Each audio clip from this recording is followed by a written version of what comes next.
Hi guys, welcome to the channel. In today's video, I'm going to show you how you can add community tab on YouTube without 1k subscriber. Before getting into this video, must subscribe to our YouTube channel and click on the bell icon.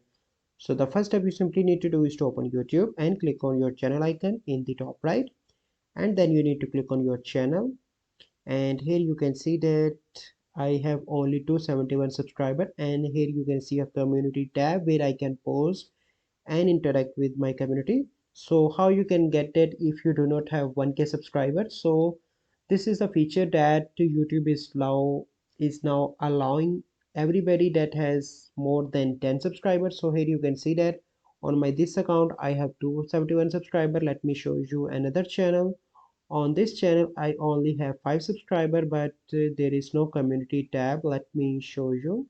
So here you can see that. So you simply need 10 subscriber, and after that you have the community tab. So this is the process by which you can enable or get the community tab on YouTube without 1k subscriber.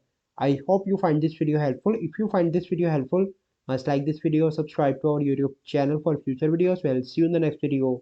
Thank you. Have a good day.